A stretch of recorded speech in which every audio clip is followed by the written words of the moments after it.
Hey y'all, welcome back to my channel, Wondering with God. If you're new here, my name is AJ and I come on this platform to share revelations that the Lord gives me as I am growing into a deeper relationship with Him. So yes y'all, I'm back with another video and today is going to be story time. I think I'm gonna name this video Salmon on My Mind, because this is about how the Lord used my love of salmon to bless me in an unexpected way. So earlier this year, a friend and I went out to dinner on a Monday evening. And per usual, I'm looking through the menu, trying to figure out what I'm going to order. And like I said, I love salmon. So I was debating between getting the salmon dish or another dish. And the reason why I was debating, because, okay, let's be real, inflation in today's economy is no joke. And, you know, eating out these days, it can do some damage. But I was like, you only live once, I could splurge probably, but I was just debating in my mind. So I casually made a quick prayer. I was like, Lord, what do you think? What do you think I should get? And I heard him say, hold off on getting the salmon. You can get it another time. I was like, okay, Lord, my wallet agrees with you. So we're going to hold off right now. And so I did not get that dish. I ended up getting the other one.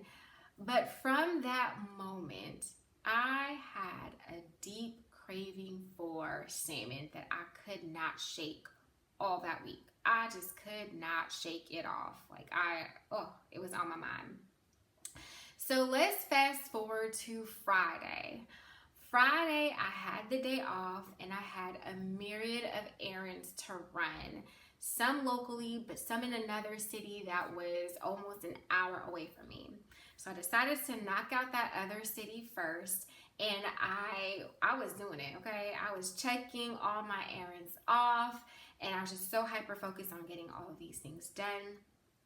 But in the midst of it, I heard the Lord say, you need to get back on the road by 2:30. Back on the road meaning heading back in my direction by 2:30. I'm like, okay, all right, Lord, sure. Don't know why, but okay.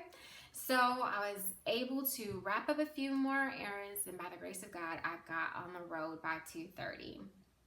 Now, mind you, all this time, because I'm so fixated on getting all my things done on my list, that I did not eat that day. And my body was telling me, girl, you need to eat soon, okay? I was like, okay, I'm gonna eat. And I made up in my mind, because I've been doing all this ripping and running, I'm going to my favorite restaurant that so happens to serve salmon on Fridays. So I made up my mind, I'm going to do this, but I still had a few more errands to run. So I did my errands and then I was on the road going to my favorite restaurant with great anticipation. Could not wait to sink my teeth into some delicious food. So I get to the restaurant and I make all my selections, got my beloved salmon, and I'm standing in line. And I happened to look behind me. There was an older gentleman who had this rice dish that I am obsessed with at this restaurant. And I just said, hey, you like that rice dish too? I love that stuff. And he was like, oh my goodness, I like it too. Oh, and by the way, you are on the right path. Keep doing what you're doing. I'm like, okay, thank you. I received that. I come into agreement with it. And then I was like, wait a minute now. I don't know who told him to tell me that. And I'm like, I don't know if it was the Holy Spirit or a different one. And I don't deal with the different ones. So I was like, sir, did the Lord tell you to tell me that? And he was like, yeah, that is what immediately came to mind when I saw you. So his words really hit me deeply that day for two reasons. The first one being because I was just saying maybe like a week or two prior to that encounter to somebody, I was like, man, I've never gotten a prophetic word before. I really want one. I've never had like someone or a random stranger give me a word of the Lord, or someone to give me a prophetic word. Like, I would love to experience that. So here I am on a very unexpected day. I got my word of the Lord from a random stranger. So that was exciting. But the second reason and most important reason why it hit deep with me is because during that time, I was going through a very stressful season. Work was stressing me out. Ministry was stressing me out. There was just so much going on at the same time. And I felt like I was just pouring myself out, running on nearly fumes. And I just didn't feel like I had too much more to give from that point. And so when I heard those words, I internalized it as God telling me, hey, baby girl, I see what you're doing. I see the work you're doing, and it's not in vain. So as I was reflecting more on that encounter later on, there are a few things that stood out to me that I wanted to share with you. The first lesson that I take away from that encounter is that obedience, even in the small things, is key. And that is obedience to God.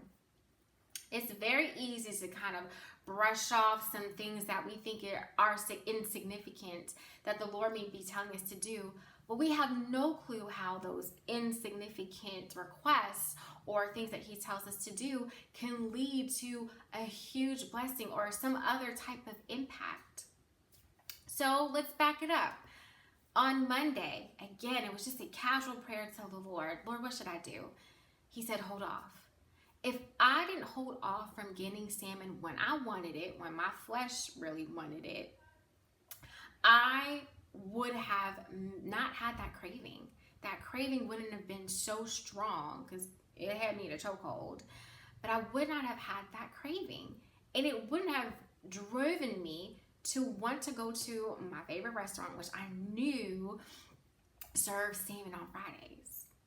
And what if I did not get on the road by 2:30 when He told me to? And honestly, I had no clue why He told me to do that, but I just kind of chucked it up to the fact like, oh, maybe there's an accident happening that He's trying to get me to avoid. I don't know, but I did obey and got on the road by 2:30. And if I hadn't gotten on the road by 2:30, I could have missed my window of opportunity for my divine appointment with that gentleman.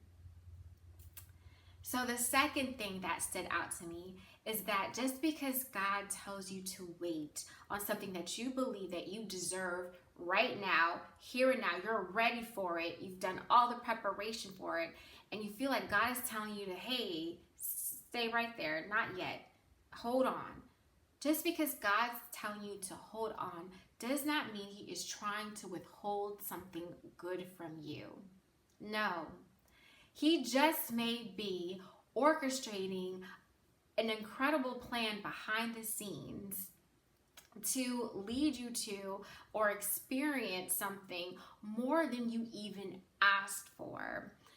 So, again, Him telling me to hold off on having salmon on Monday, that was a setup for my blessing on Friday. And He was more concerned with me getting my spiritual food than my physical food. And if I hadn't waited as the Lord told me to do, I would even have this testimony to share with you.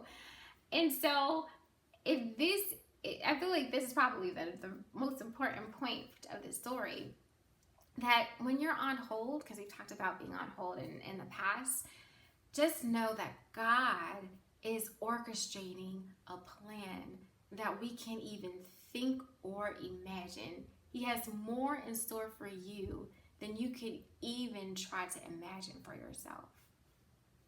And the last lesson that I take away from this encounter is that even though we cannot map out God's plan, we need to trust his plan. I didn't understand why he told me to hold off. Like I said, my wallet agreed with him. I'm going to hold off, even though my flesh wants this fish right now on Monday. But I didn't understand why he said hold off. I didn't understand why he said get on the road by 2:30. But I trusted that God knew what was absolutely best for me. And in trusting that, I was able to gain a whole new perspective and understanding of how God orchestrates things for his glory. And in turn, we are blessed by those things. So I hope these 3 lessons are a blessing to you as they were for me. And again, when we may not understand why God tells us to do something, it doesn't make sense, you want more detail, just accept the fact that God is sovereign and he wants what's best for his children, including you and me. All right, y'all. I will catch you in the next video.